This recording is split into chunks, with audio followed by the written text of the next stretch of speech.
Hello, अस्सलाम वालेकुम।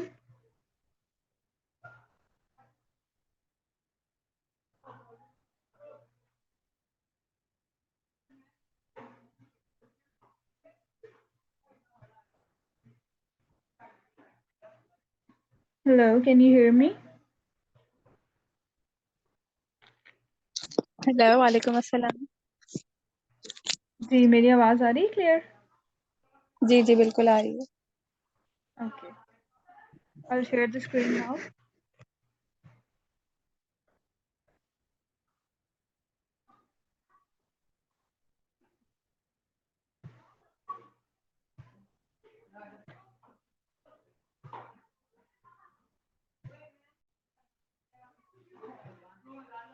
Just let me know if the screen is visible.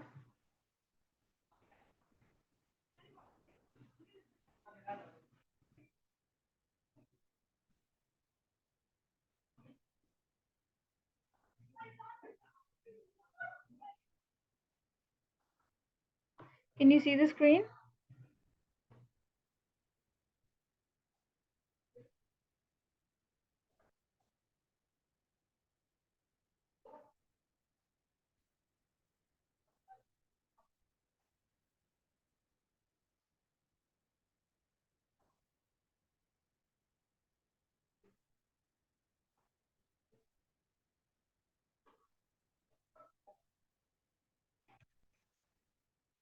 Kindly please confirm आप लोगों को स्क्रीन शेयर हो रही है?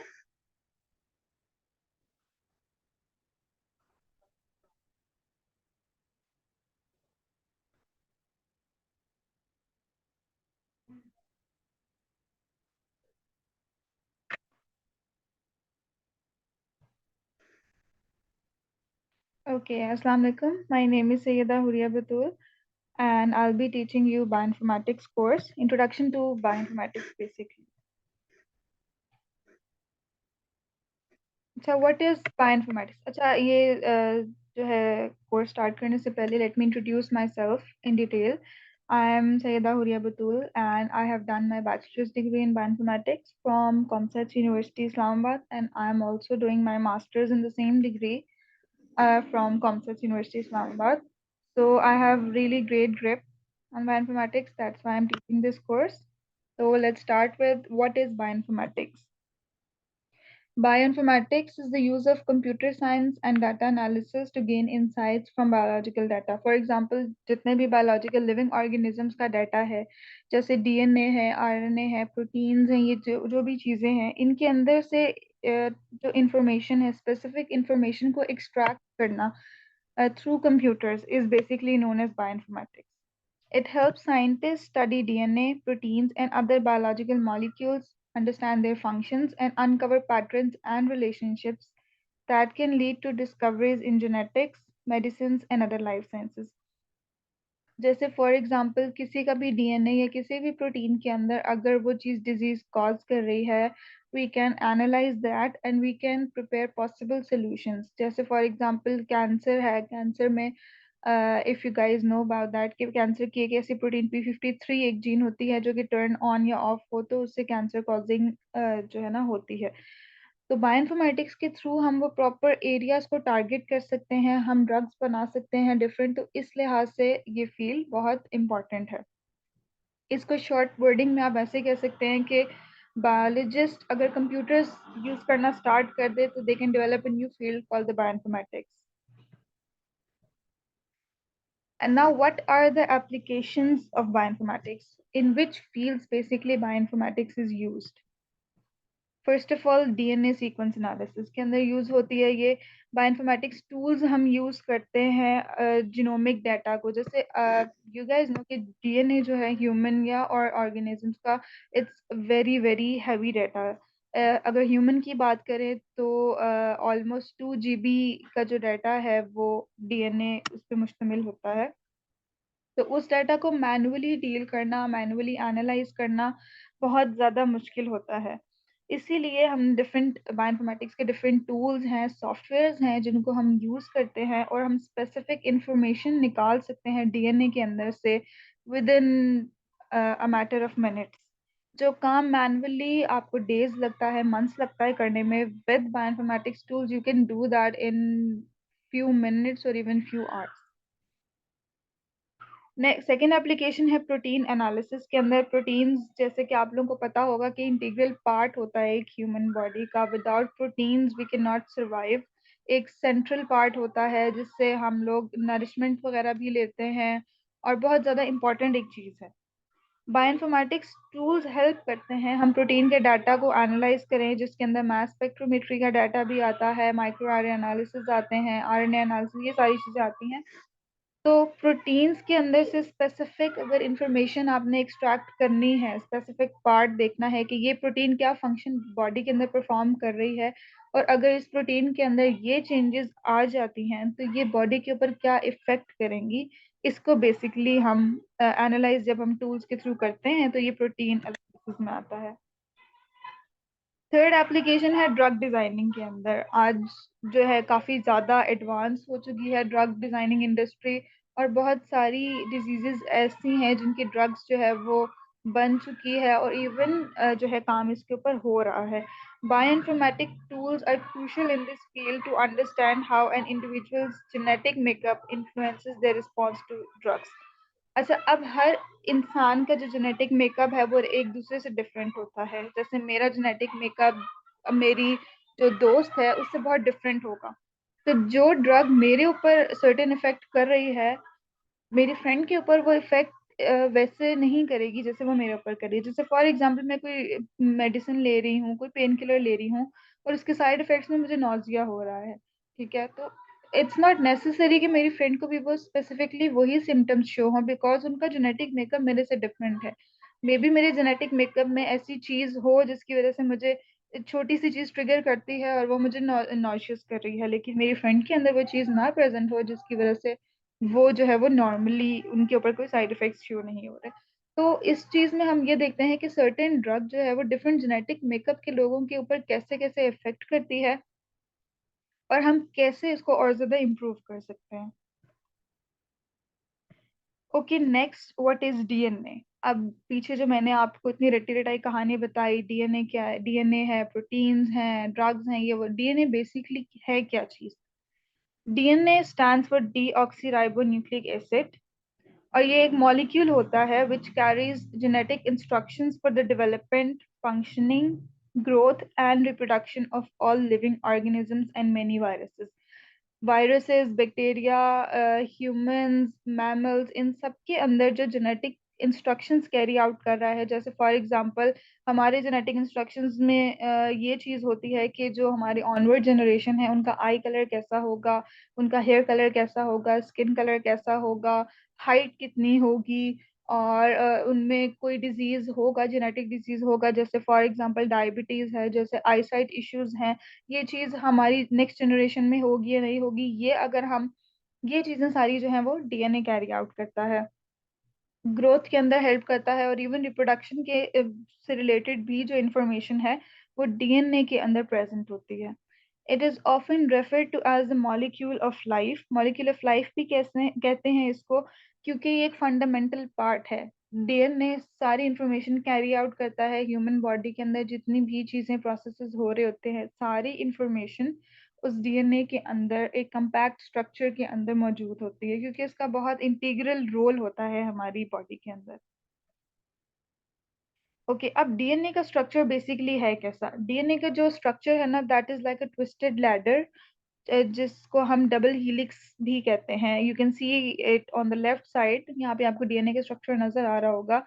The shape is made up of two long chains, और इनको हम स्ट्रैंड्स भी कह सकते हैं, और ये एक दूसरे के अराउंड रैप हुई होती हैं। जो ये स्ट्रैंड्स होते हैं they are connected by smaller subunits that are called nucleotides. जी, ये जो ग्रीन, पर्पल, ब्लू, पिंक में आपको नजर आ रहे हैं, these are called the nucleotides. इनमें हमारे पास 4 न्यूक्लियोटाइड्स होते हैं, एडेनिन है, थायमिन है, साइटोसिन है एंड गुआनिन होते हैं। और ये जो ये येलोइश ऑरेंजिश कलर में है, ये फॉस्फेट का जो है ना, ये एक बैकबोन स्ट्रक्चर होता है। फॉस्फेट ग्रुप से ये बना होता है, जो कि बैकबोन बनाता है। डी ऑक्सीराइबोज शुगर इसके अंदर इन्वॉल्व होती है, जैसे कि इसके नाम के अंदर मौजूद है। ये जो है इन स्टेप्स को कनेक्ट करता है, जैसे ये जो लूप्स आई थिंक आपको ये जो लूप्स आपको नजर आ रहे हैं, ये लूप्स को कनेक्ट जो है ना वो बेसिकली डीऑक्सीराइबोज शुगर करता है। और इसके बाद हमारे पास जो है वो नाइट्रोजीनियस बेसिस आती हैं या न्यूक्लियोटाइड्स आते हैं। एडेनिन जिसको हम ए से रिप्रेजेंट करते हैं, थायमिन को हम टी से रिप्रेजेंट करते हैं, साइटोसिन को हम सी से, एंड गुआनिन को हम जी से।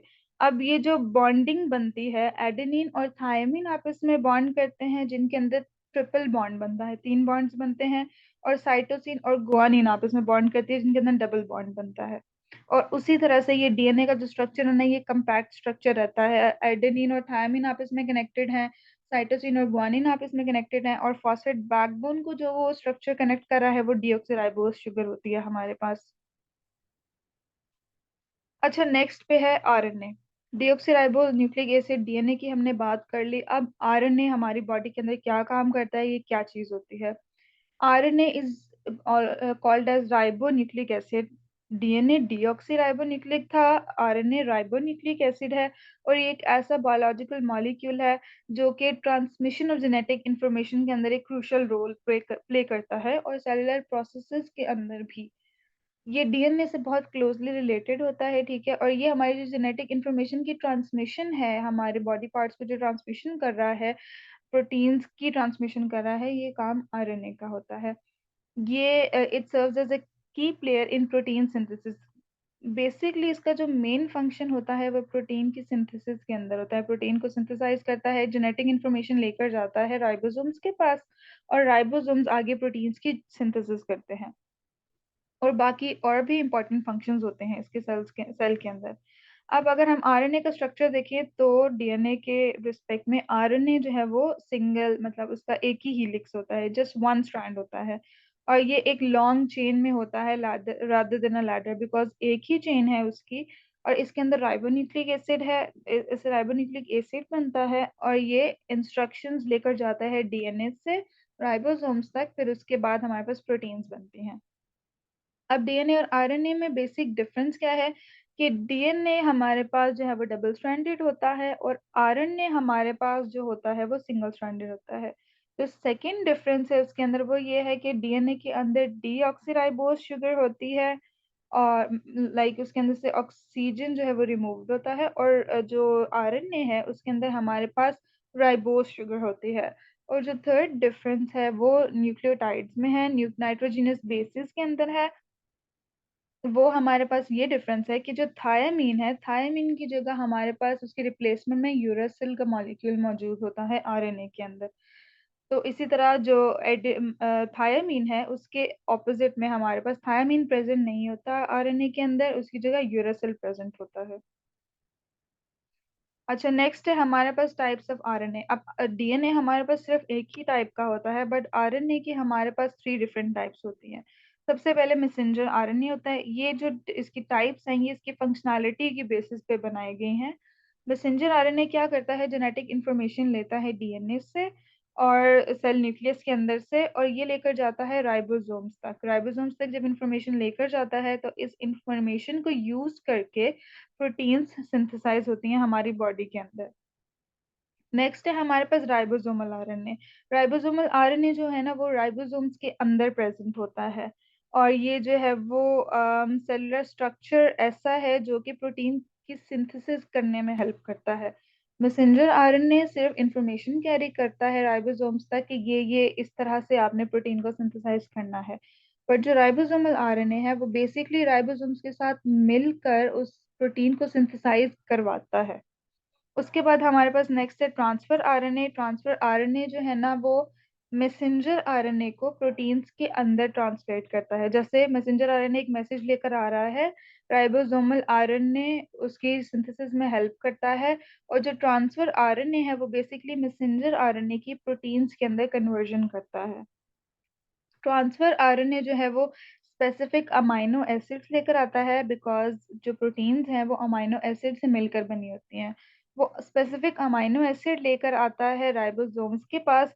जैसे फॉर एग्जांपल अगर मैसेंजर आरएनए के ऊपर है हमारे पास के लाइसीन हमारे पास प्रेजेंट हो अमाइनो एसिड, तो ट्रांसफर आरएनए जाएगा और लाइसीन का मॉलिक्यूल लेकर आएगा, और इस पोजीशन के ऊपर जो है ना वो लाइसीन को प्लेस करेगा। इस तरह से जो है हमारे पास प्रोटीन की सिंथेसिस 3 स्टेप्स के अंदर होती है। मैसेंजर आरएनए इंफॉर्मेशन ला रहा है, राइबोसोमल आरएनए जो है हमारे पास हेल्प कर रहा है प्रोटीन सिंथेसिस में, और ट्रांसफर आरएनए मैसेंजर आरएनए को प्रोटीन्स में कन्वर्ट कर रहा है और स्पेसिफिक अमीनो एसिड्स लेकर आ रहा है। अच्छा, नेक्स्ट है हमारे पास, अब ये हमने सारी डिटेल तो शेयर कर ली कि प्रोटीन्स बन रही हैं, आरएनए प्रोटीन्स बना रहा है, ऐसे हो रहा है वैसे। अब प्रोटीन्स बेसिकली हैं क्या हमारे पास? Proteins are complex and essential molecules that perform wide range of functions in living organisms. अब ये बहुत सारे functions perform करता है living organisms में. They are fundamental to the structure, function and regulation of cells and tissues. ये हमारे structure के अंदर भी help करता है, हमारी functionality में भी help करता है, cells की regulation में help कर रहा है, tissues के अंदर help कर रहा है. और प्रोटीन्स को बेसिकली हम लोग वर्क हॉर्सेस भी कहते हैं क्योंकि इनका इतना डाइवर्स रोल होता है बायोलॉजिकल प्रोसेसेस के अंदर. अब प्रोटीन्स का स्ट्रक्चर क्या है? आपको डीएनए का स्ट्रक्चर समझ आ गया, आरएनए का स्ट्रक्चर भी समझ आ गया. अब प्रोटीन का जो स्ट्रक्चर होता है वो बहुत कॉम्प्लेक्स स्ट्रक्चर होता है, कंपैक्ट स्ट्रक्चर होता है. प्रोटीन्स जो है ना वो long chain of smaller building blocks called amino, मतलब अमाइनो एसिड के छोटे छोटे जो चेन ब्लॉक्स होते हैं, अमाइनो एसिड का एक छोटा ब्लॉक फिर दूसरे अमाइनो एसिड का एक छोटा ब्लॉक, ये मिलाकर एक बहुत बड़ी चेन बनाता है. और जो टोटल अमाइनो एसिड्स हैं यूनिवर्स में जो पाए जाते हैं वो देर आर 20 अमाइनो एसिड्स. और इतने हम डिफरेंट पैटर्न्स के अंदर उनको जो है वो सीक्वेंसेस के अंदर उनको कंबाइन कर सकते हैं कि हमारे पास बहुत सारी प्रोटीन्स बनती हैं. उन सिर्फ 20 अमाइनो एसिड से हमारे पास थाउजेंड्स ऑफ प्रोटीन्स बनती हैं. अब स्ट्रक्चर ऑफ प्रोटीन में एक अमाइनो एसिड्स हैं, हर अमाइनो एसिड के अंदर अमाइनो एसिड का स्ट्रक्चर क्या होता है कि एक अमाइनो ग्रुप उसमें प्रेजेंट होता है, एक कार्बोक्सिल ग्रुप होता है, एक हाइड्रोजन आटम होता है और एक साइड चेन होती है. उस साइड चेन पे आपके पास डिफरेंट जो है वो केमिस्ट्री हो सकती है, आपके पास एरोमेटिक चेन हो सकती है और डिफरेंट चीजें हो सकती हैं. और इन अमाइनो एसिड का जो सीक्वेंस है, कैसे अमाइनो एसिड एक दूसरे के नेक्स्ट पे प्लेस हैं, ये हमारे पास स्ट्रक्चर और फंक्शन बनाता है प्रोटीन की. अच्छा, फोल्डिंग, उसके बाद फोल्डिंग में क्या है? The sequence of amino acid in a protein dictates इस 3 डायमेंशनल शेप. अब जो प्रोटीन है वो हमारे पास 3 डायमेंशनल स्ट्रक्चर बनाता है. एक चेन की फॉर्म में जरूर होता है लेकिन ये हमारे पास बनाता है एक 3D स्ट्रक्चर. और प्रॉपर फोल्डिंग जो होती है वो बहुत क्रिटिकल होती है प्रोटीन के फंक्शन के अंदर. अगर प्रॉपरली फोल्ड प्रोटीन नहीं हुई हुई तो वो अपना फंक्शन जो है वो परफॉर्म नहीं कर पाएगी. अच्छा, अगर आपको कोई क्वेश्चन है तो आप लोग अपना माइक ऑन करके तो क्वेश्चनिंग कर सकते हैं, बिकॉज मेरे पास यहाँ पे चार्ट शो नहीं हो रही, स्क्रीन शेयर्ड है तो मुझे चार्ट का पता नहीं चल रहा कि अगर कोई क्वेश्चनिंग हो रही है तो आप लोग अपना माइक ऑन करके क्वेश्चंस कर सकते हैं. अच्छा, नेक्स्ट है कि why do we need bioinformatics. अब हमारे पास बायोइन्फॉर्मेटिक्स की ज़रूरत क्या पड़ गई? पहले भी तो, पहले जब बायोइन्फॉर्मेटिक्स एक फील्ड नहीं थी तब भी तो काम हो रहा था. सबसे पहली जो चीज़ है हैंडलिंग बिग डाटा. अब जैसे मैंने आपको बताया कि ये जो जिनोम है, ह्यूमन का जिनोम 2 GB का है, ये तो फिर एक छोटा जिनोम है. जो हमारे पास मेज है, मेज का जिनोम हमारे पास 17 GB का है. और इट इज़ नॉट पॉसिबल कि मैनुअली जो है उस 17 GB के स्ट्रक्चर के अंदर से हम उसको डाटा को एक्सट्रैक्ट करें और हम फिर उसको एनालाइज करें. तो बड़े डाटा को हैंडल करने के लिए हमें कंप्यूटर्स की इन द एंड ज़रूरत पड़नी थी, बायोइन्फॉर्मेटिक्स की फील्ड की ज़रूरत पड़नी है. उसके बाद genome sequencing and analysis. Genome sequencing के लिए हमारे पास जो है जिनोम को कैसे सीक्वेंस करना है, हमने एक जिनोम को एनालाइज कैसे करना है, उसके अंदर से हमने इंफॉर्मेशन कैसे एक्सट्रैक्ट करनी है, ये जो है हम बायोइन्फॉर्मेटिक्स के थ्रू कर सकते हैं. और एक बोट आई जो सॉफ्टवेयर है जो आगे हम यूज भी करेंगे, या उसका ऑल्टरनेटिव अगर हमारे पास कोई ऑनलाइन सॉफ्टवेयर है तो उसको हम यूज करेंगे. अब वो सॉफ्टवेयर क्या करता है? बेसिकली शॉर्ट डीएनए सीक्वेंसेस, जैसे for example short DNA sequences हैं, आप उनको अलाइन कर सकते हैं किसी भी रेफरेंस जीनोम के साथ. जैसे फॉर एग्जांपल आपके पास एक डीएनए का स्ट्रक्चर आया है, कोई सीक्वेंस आया है, अब आपको नहीं पता है कि ये किस ऑर्गेनिज्म का है. आप जब उसको सॉफ्टवेयर के अंदर एंटर करेंगे तो वो आपको एक रेफरेंस जीनोम के साथ मैच करेगा और बताएगा कि उसके साथ कितनी सिमिलैरिटी है. जैसे फॉर एग्जांपल शायद आप लोगों ने सुना हो कि माउस एंड जो ह्यूमन का डीएनए है वो 98% जो है वो सिमिलैरिटी उनके अंदर मौजूद है.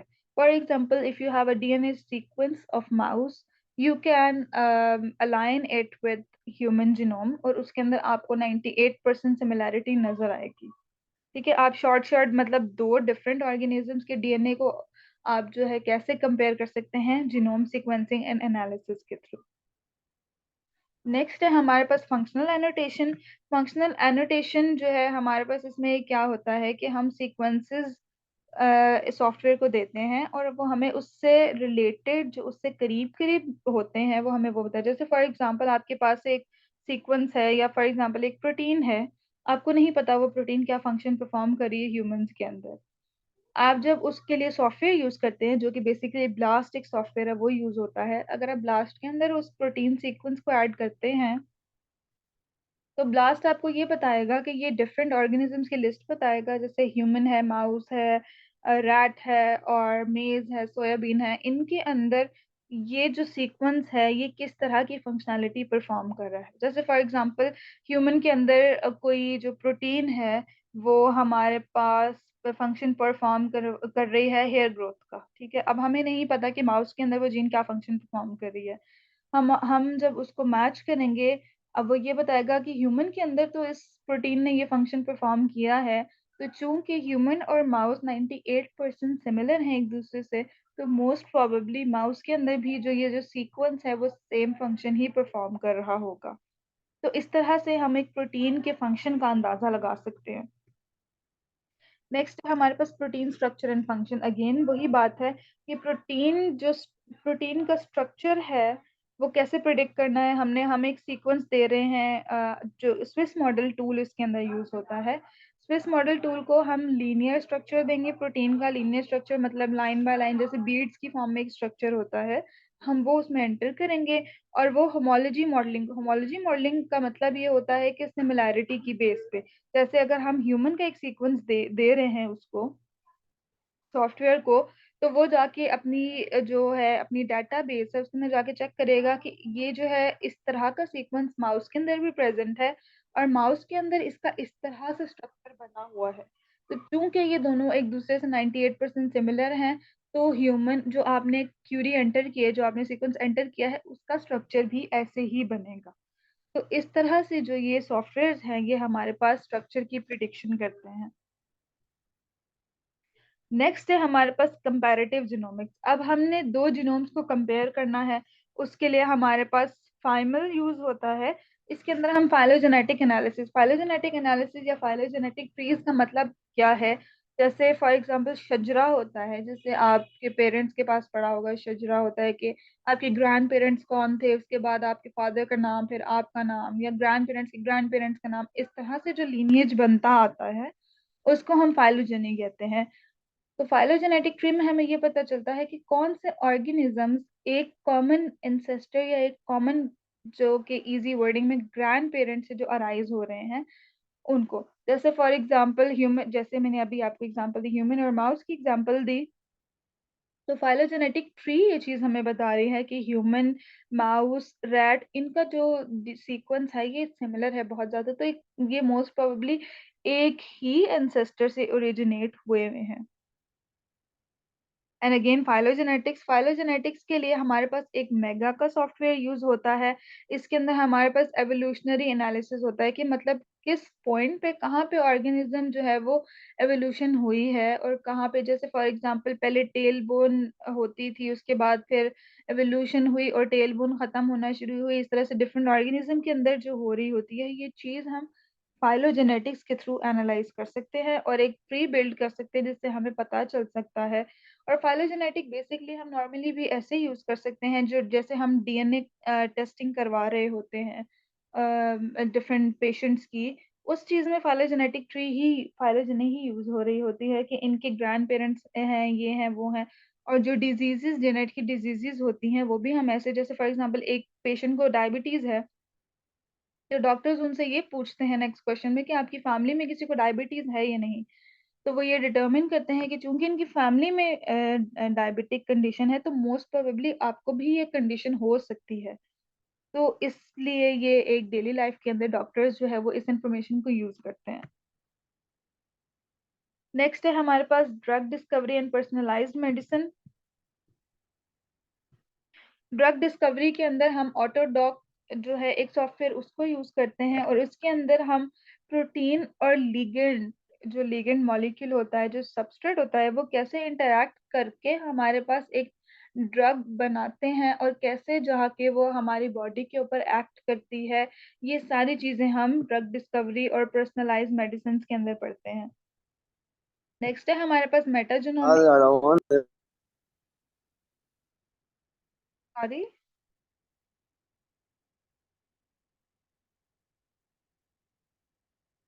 कोई क्वेश्चन है किसी को?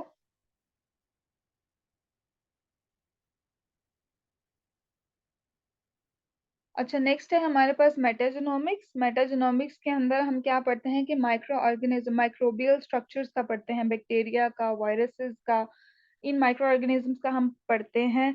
और इसके अंदर हमारे पास मेटाफ्लैन सॉफ्टवेयर यूज होता है, और भी बहुत सारे सॉफ्टवेयर हैं, बट मैंने यहाँ पे सिर्फ एक एक सॉफ्टवेयर का नेम ऐड किया है, बेसिक सॉफ्टवेयर हैं जो कि इजी हैं यूज करने में।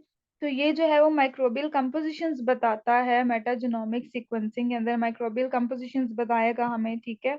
उसके बाद फंक्शनल जीनोमिक्स है। फंक्शनल जीनोमिक्स के अंदर हमारे पास जीन ऑन्टोलॉजी, इनरिचमेंट एनालिसिस, या गो एनालिसिस भी हम इसको कहते हैं।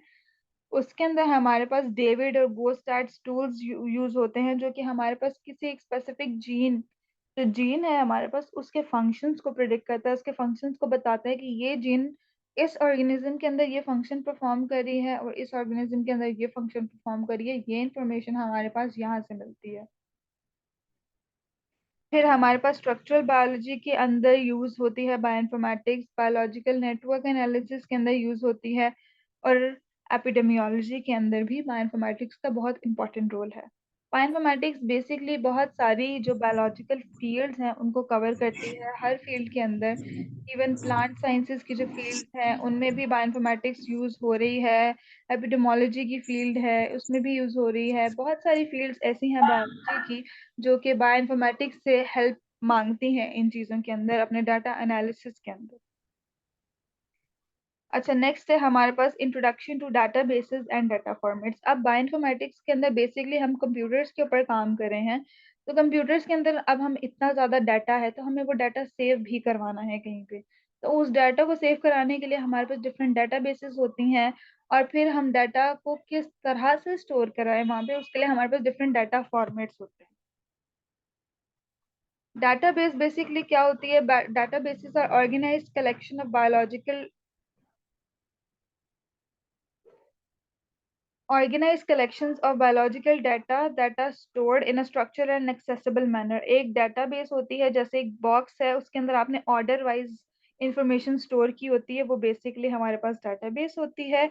और उस database के अंदर हमारे पास डिफरेंट टाइप की इंफॉर्मेशन पड़ी होती है, जैसे डीएनए की इंफॉर्मेशन है, उसके लिए अलग डेटाबेस है, प्रोटीन की इंफॉर्मेशन के लिए अलग डेटाबेस है, जीन की एनोटेशंस के लिए अलग है, प्रोटीन स्ट्रक्चर्स के लिए अलग है, एक्सप्रेशन डाटा के लिए अलग है। डिफरेंट हमारे पास डाटाबेसेस बनी है बहुत सारी। और डाटाबेसेस जो है वो बहुत, डाटाबेसेस बहुत क्रूशियल रोल प्ले करती हैं कि हम vast amount of biological data को स्टोर करें, उनको रिसर्चर्स इजीली जो है वो उस डाटा को डाउनलोड कर सकें अपने एनालिसिस के लिए, इंटरप्रिटेशन के लिए, और अपनी डिस्कवरीज के लिए। अब टाइप्स ऑफ डेटाबेसेस क्या है? सीक्वेंस डेटाबेसेस हैं हमारे पास, जिसमें हमारे पास डीएनए, आरएनए और प्रोटीन के सीक्वेंसेस, सिर्फ सीक्वेंसेस उनके अंदर स्टोर होते हैं। जिसमें जीन बैंक आता है, जीन बैंक के अंदर जीन्स की इंफॉर्मेशन है, डीएनए की। रेफसेक आता है, और यूनिप्रोट, यूनिप्रोट के अंदर हमारे पास प्रोटीन्स की इंफॉर्मेशन सेव होती हैं। आप ये डेटाबेसेस चेक भी कर सकते हैं, नेक्स्ट सेशन में हम इन डेटाबेसेस को भी देखेंगे, वहां से हमने डाटा कैसे एक्सट्रैक्ट करना है वो भी देखेंगे। स्ट्रक्चरल डेटाबेसेस हमारे पास ये है कि हमारे पास न्यूक्लियोटाइड और प्रोटीन का स्ट्रक्चर प्रेजेंट होता है वहां पे। प्रोटीन डाटा बैंक जो है वो पीडीबी, इसकी एक प्रोमिनेंट एग्जांपल है। वहां पे आपको प्रोटीन्स के स्ट्रक्चर भी अवेलेबल होंगे, न्यूक्लिक एसिड के स्ट्रक्चर्स भी अवेलेबल होंगे।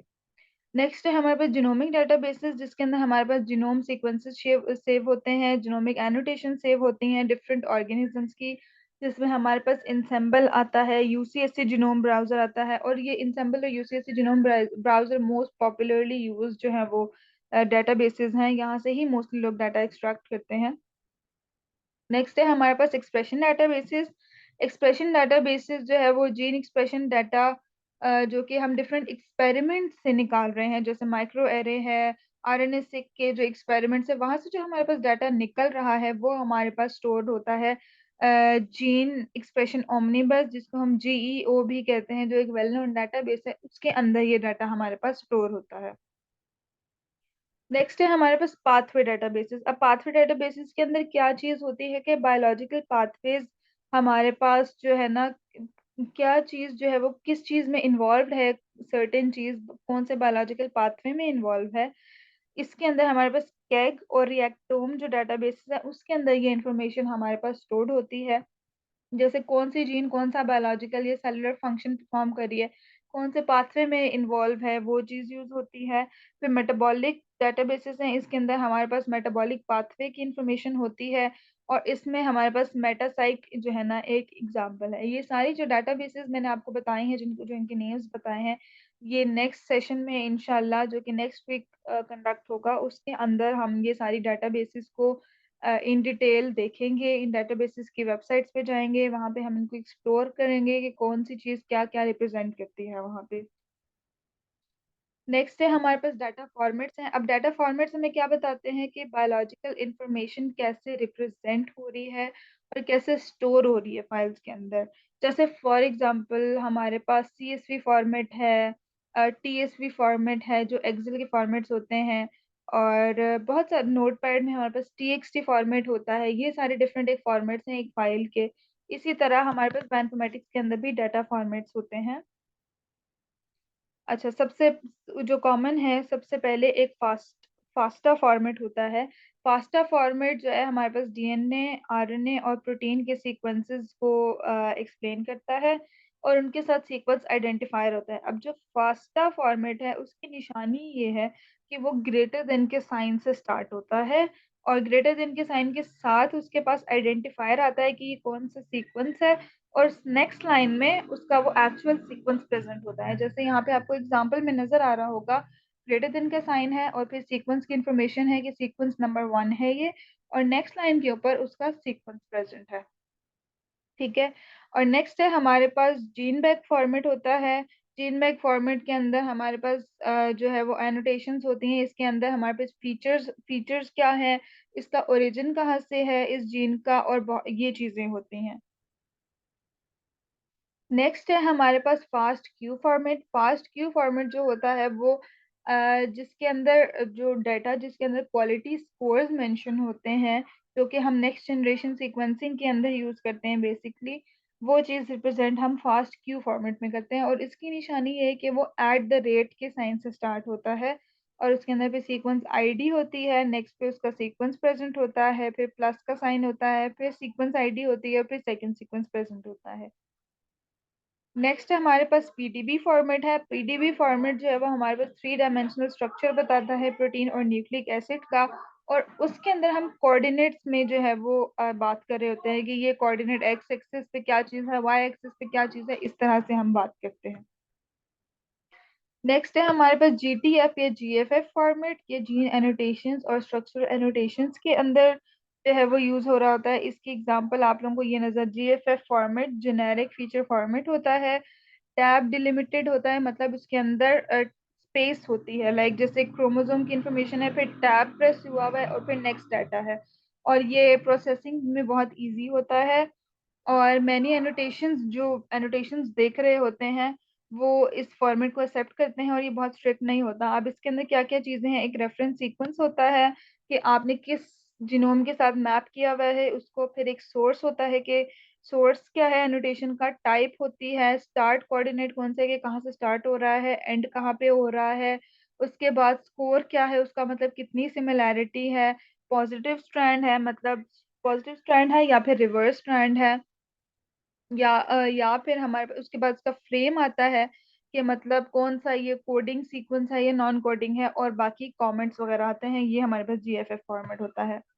उसके बाद हमारे पास जो है सैम और बैम फॉर्मेट होते हैं। ये जो है हमारे पास सीक्वेंस अलाइनमेंट का डाटा स्टोर करते हैं, और ये mapping sequence read to a genome, मतलब हमने सीक्वेंस रीड को अगर हम रेफरेंस जीनोम के साथ मैप करें हैं तो ये इसको रिप्रेजेंट करता है।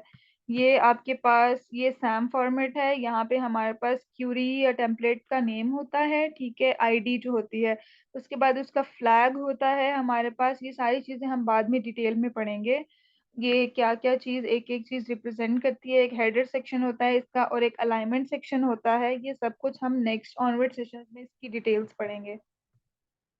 उसके बाद है बीईडी फॉर्मेट होता है हमारे पास, use for representing genome annotations like gene coordinates होते हैं इसके अंदर, एक्सॉन्स होते हैं और बहुत सारी चीजें होती हैं, ठीक है, वो भी हम आगे देखते हैं। और इसके बाद एक सीएसवी फॉर्मेट होता है जो बेसिकली एक्सेल के अंदर जो आप अपने फाइल्स को खोलते हैं, एक तो एक्सेल एक्स फॉर्मेट होता है जिसके अंदर आप डिफरेंट शीट्स यूज करते हैं, एक दूसरा सीएसवी फॉर्मेट होता है, कॉमा डिलिमिटेड टेक्स्ट होता है, मतलब कॉमा से सेपरेटेड होता है वो, तो वो जो है हमारे पास सीएसवी फॉर्मेट होता है।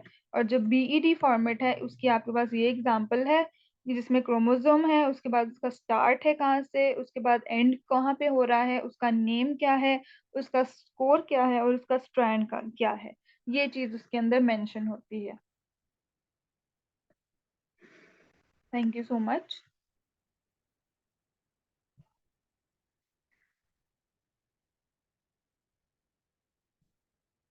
अच्छा, अब आपको अगर कोई क्वेश्चन है या कोई क्यूरी है, कोई बात नहीं समझ आई, तो आप लोग मुझसे क्वेश्चन कर सकते हैं। हमारे पास तकरीबन 2 मिनट का टाइम है मीटिंग एंड होने में, तो you are free to ask questions.